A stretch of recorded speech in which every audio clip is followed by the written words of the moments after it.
Man City news and transfers live early. Team news for Newport fixture in Tha Cup.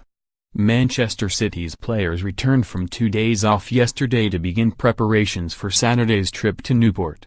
Pep Guardiola gave his players the time off after a grueling schedule over the last 2 months, and they looked fresh in pictures published by City as they resumed training yesterday. The team will now look forward to the tie against League Two Newport, where Guardiola must decide whether to field a strong team or rotate the pack and play some youngsters. The likes of Phil Foden, Aymeric and Philippe Sandler were pictured taking part in training, and could play on Saturday evening. However, the state of the pitch at Rodney Parade will be a key factor in the game, and City must develop a plan to play differently to their usual passing style. Stick with us for all of the latest Man City news and transfer rumors coming from the Etihad today. Manchester City will need Andre Marriner to be a strong referee when they head to Newport for Saturday night's FA Cup 5th round tie. Pep Guardiola's Blues will face the League Two minnows on a dreadful mud heap of a pitch, 7 days after Mansfield boss David Flitcroft said that his team's trip to South Wales had been one of the worst football experiences that I have had.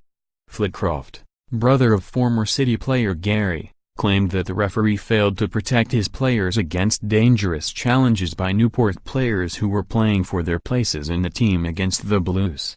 And after his striker Danny Rose ended up in hospital with 2 jaw fractures, a lost tooth and a severed artery which saw blood gushing into the mud of the Rodney Parade pitch, Flitcroft was very unhappy.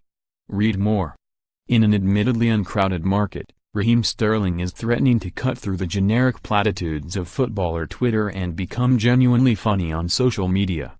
Over the last fortnight alone, he has managed to openly take the mickey out of Sergio Aguero, Gabriel Jesus, a website graphic and Jadon Sancho, as well as offering up a return to City, amusingly allude to his own struggles in front of goal and his ongoing struggle to get penalties, and reply to fans about improvements he still needs to make.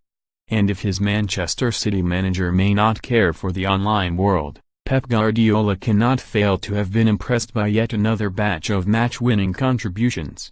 It says a lot of the coach's near-impossible standards that a question about Sterling after the Chelsea win drew some unprompted criticism. In the last games he didn't score and he didn't make a good performance, but it's normal, he said. Full story. Ilkay Gundogan could run down his Manchester City contract before he starts serious talks for a new one. The Blues midfield ace is enjoying one of his best spells of form, and appears to have conquered the injury difficulties which have dogged his career. The 28-year-old penned a 4-year deal when Pep Guardiola made him the first signing of his City reign, but lost the start and second half of his debut season to injury. That added to fears that the former Borussia Dortmund star was living up to his reputation as injury-prone. But Gundogan, in an interview with Sport Bild, says that he has improved his lifestyle to ensure he stays fit. Full story. Hello, and welcome to today's City blog.